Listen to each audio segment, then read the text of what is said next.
आज का हमारा टॉपिक है बैंकिंग। तो देखिए, बैंकिंग पढ़ने से पहले हम पासबुक के बारे में जान लें और कुछ पॉइंट्स हैं उनको भी जान लें। देखिए, मैं ये चैप्टर बहुत ही शॉर्ट में पढ़ाऊँगा और कोशिश करूँगा कि जल्द से जल्द आपको ये चैप्टर समझ में आ जाए। लेकिन फिर भी practice makes a man perfect. आपको कई क्वेश्चंस लगाने होंगे तभी आपको प्रैक्टिस हो पाएगी, वरना आप ये क्वेश्चन सॉल्व नहीं कर पाएंगे, है ना। तो चलिए देखते हैं। देखिए देखिए हमारे सामने फॉर्मेट आ चुका है। आप देख रहे हैं ये पासबुक का फॉर्मेट है। ये पहला हमारा कॉलम बना हुआ है डेट का। तो डेट, यहाँ पर डेट पड़ी होती है, किस डेट को आपने कितना पैसा विड्रॉ किया है और कितना जमा किया है ना, वो डेट यहाँ पर पड़ी होती है। और उसके बाद में आ जाता है आपका ये पार्टिकुलर्स। तो पार्टिकुलर्स में वो चीज़ें होती हैं जैसे कि आपने जो पैसा विड्रॉ किया, ठीक है, या फिर आपने डिपॉजिट किया, पैसा निकाला या जमा किया। तो या तो आप बाई कैश निकालेंगे या फिर बाई चेक निकालेंगे, है ना।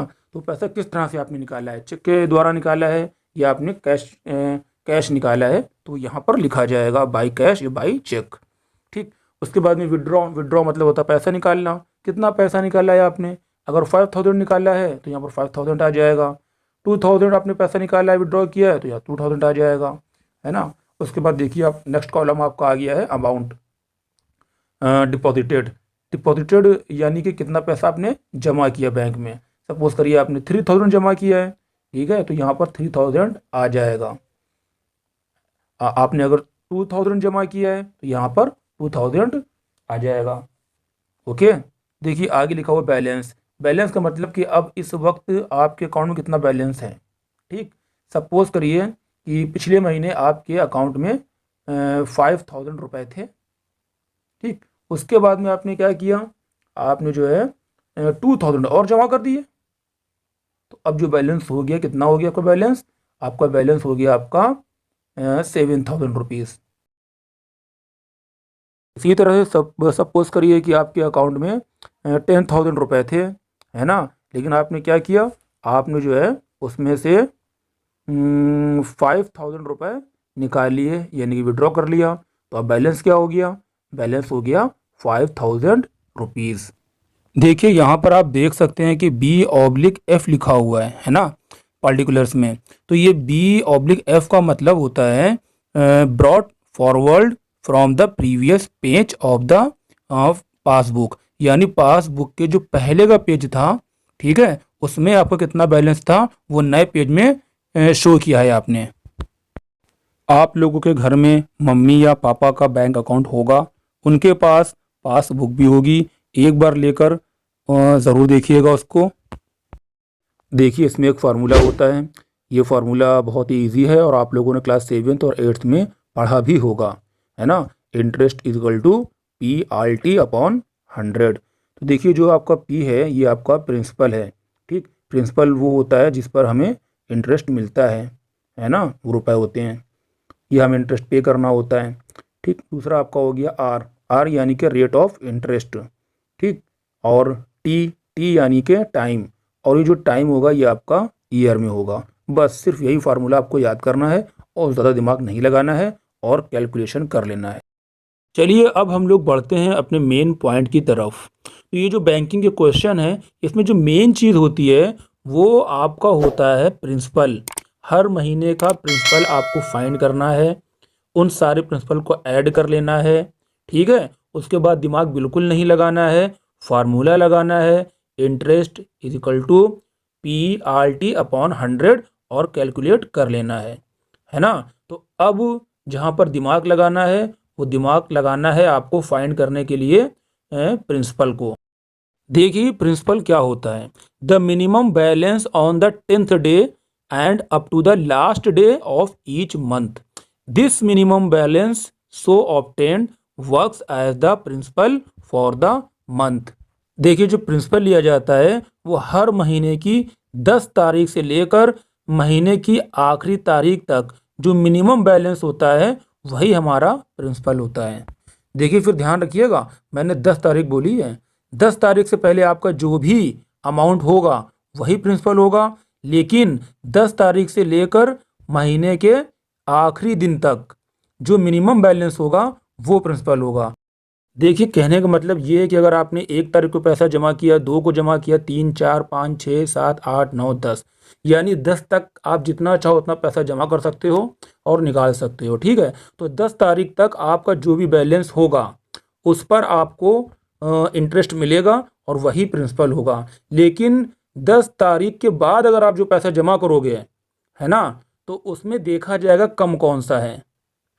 भाई आप जमा भी करोगे, अगर आपने जमा करोगे 10 के बाद तो आपका बैलेंस बढ़ जाएगा, और अगर आपने पैसा निकाल लिया यानी कि आपने विड्रॉ कर लिया तो आपका बैलेंस कम हो जाएगा। तो ये कंपेयरिंग करी जाएगी पिछले महीने से कि दोनों में कम कौन सा है। ठीक, तो जो कम होगा उसी पर आप वही प्रिंसिपल हो जाएगा और उसी पर इंटरेस्ट मिलेगा। चलिए देखिए इसको समझते हैं हम एक एग्जाम्पल से।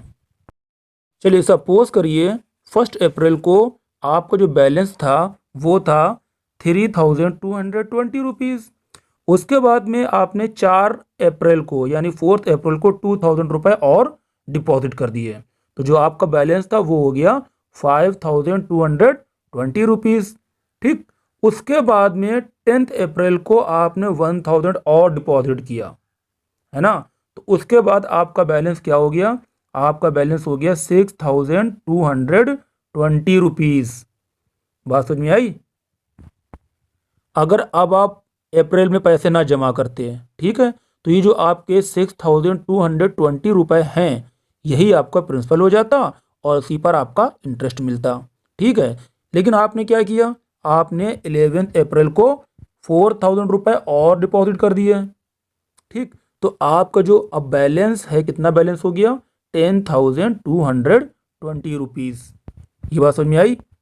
तो अब आपने 10 तारीख के बाद यानी कि 11 को पैसे जमा करें 4000, इसलिए इस 4000 की काउंटिंग नहीं होगी। ठीक है, तो आपको जो 10,220 रुपीज़ है इस पर आपको इंटरेस्ट नहीं मिलेगा। जो इंटरेस्ट मिलेगा वो इंटरेस्ट मिलेगा आपका 6,220 रुपये पर।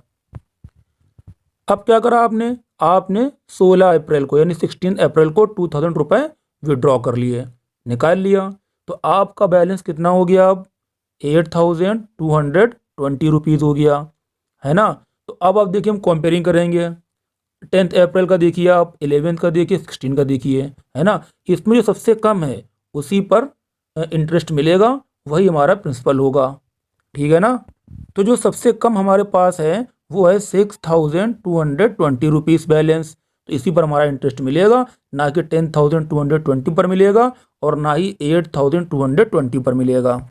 चलिए फिर आपने क्या किया, आपने 18 अप्रैल यानी 18 अप्रैल को 5,000 रुपये और निकाल लिए, विड्रॉ कर लिया, तो अब आपके अकाउंट में पैसे रह गए 3,220 रुपीज़। बात समझ में आई। तो अब देखिए यहाँ से 10 अप्रैल से पूरा लास्ट 18 अप्रैल तक आप चेक करिए, है ना, इसमें सबसे कम कौन सा है, 3,220 रुपीज़, इसलिए यही रुपए 3,220 रुपीज़ एज ए प्रिंसिपल लिया जाएगा। भाई अगर वीडियो पसंद आए तो वीडियो को लाइक ज़रूर कीजिएगा और शेयर भी कर दीजिएगा। उम्मीद करता हूँ थोड़ा बहुत आपको समझ में आया होगा। चलिए एक एग्जाम्पल लेते हैं, ठीक है ना, एक एग्जाम्पल और लेते हैं, थोड़ा क्लियर हो जाएगा। देखिए ये क्वेश्चन आपके स्क्रीन पर आ चुका है और इसमें ये कह रहा है कि calculate the interest from January 2007 to June 2007, है ना। तो जो हमें इंटरेस्ट फाइंड करना है वो आपका जनवरी 2007 से लेकर जून 2007 तक फाइंड करना है। चलिए देखिए जनवरी में क्या था आपका, ये 3 जनवरी को जो आपका बैलेंस था वो था 2,642 रुपीज़। ठीक है, उसके बाद आपने जनवरी 16 को क्या किया, टू सेल्फ यानी खुद गए और आपने पैसा 640 रुपये आपने क्या कर लिया, विड्रॉ कर लिया यानी कि निकाल लिया। तो अब आपका जनवरी को बैलेंस कितना हो गया, 2,002 रुपये हो गया, है कि नहीं। तो अब आप बताइए जनवरी का आपको जो प्रिंसिपल होगा वो क्या होगा, सीधी सी बात है 2,002 रुपये होगा। मैंने कहा है कि कंपेयरिंग कर लिया करिए, 10 तारीख तक जितना आपने पैसा जमा किया है ना, तो उस पैसे की काउंटिंग नहीं होगी, लेकिन अगर आपने पैसा निकाल लिया, विड्रॉ कर लिया, तो उन दोनों में कम कौन सा है वही आपको प्रिंसिपल लिया जाएगा। ठीक है ना, तो जनवरी का प्रिंसिपल क्या हो गया आपका ₹2000 हो गया। उसके बाद देखिए फरवरी में आपने कोई ट्रांजेक्शन नहीं किया, ना जमा किया ना निकाला, है ना। तो जो आपका 2002 रुपये था यही आपका फरवरी के लिए हो जाएगा। ठीक, अब देखिए 5 मार्च को आपने क्या किया, बाई कैश 850 रुपये आपने क्या किया, डिपॉजिट कर दिया, है ना। तो जो आपका बैलेंस था वो बैलेंस आपका हो गया 2852। ठीक है ना। तो मार्च देखिए आपने 5 मार्च को जमा किया है ना। तो 5 मार्च को जमा किया है, आप 10 तारीख तक जमा कर सकते हैं, उसकी काउंटिंग होगी। तो आपने 5 मार्च को जमा किया था 2852 रुपीज़, तो इसकी काउंटिंग होगी, यानी यही प्रिंसिपल आपका हो जाएगा मार्च के लिए, है ना। उसके बाद बढ़ते हैं अप्रैल की तरफ। तो देखिए आपने 10 अप्रैल को जमा किया, 10 अप्रैल को आपने निकाल लिया है, विड्रॉ कर लिया, है ना। कितना विड्रॉ किया, 1130 रुपीज़। तो अब आपके अकाउंट में बैलेंस कितना हो गया, 1722। ठीक है। और उसके बाद आपने अप्रैल 25 को फिर से 650 जमा कर दिया। तो मैंने क्या बताया है कि 10 तारीख के बाद अगर आप कोई भी पैसा डिपॉजिट करते हैं तो उसकी काउंटिंग नहीं होगी, ये बात अपने दिमाग में बैठा लो। तो अप्रैल 25 को आपने जो भी पैसा जमा किया है उसकी काउंटिंग नहीं करेंगे हम। हरी बात समझ में है। तो जो हमारा अप्रैल का प्रिंसिपल हो जाएगा वो आपका 1722 रुपीज़ हो जाएगा। ठीक, चलिए अप्रैल के बाद में आता है मई।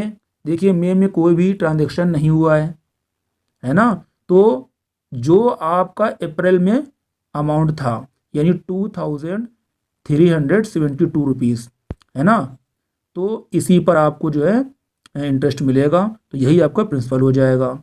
देखिए यहाँ पर एक बात ध्यान रखिए, मैंने ये 2372 रुपीज़ एज अ प्रिंसिपल लिया है अप्रैल 25 का मई के लिए, है ना। इसके ऊपर 1722 जो लिखा हुआ है, ठीक, मैंने ये क्यों नहीं लिया एज ए प्रिंसिपल, ठीक, क्योंकि ये जो अप्रैल 25 को जो आपका बैलेंस था 2372, ये आपका मई 10 से लेकर महीने के लास्ट डेट तक जमा रहा, इसलिए मैंने 2372 रुपये लिया एज ए प्रिंसिपल। किसके लिए, फॉर मई के लिए। उसके बाद में आता है जून।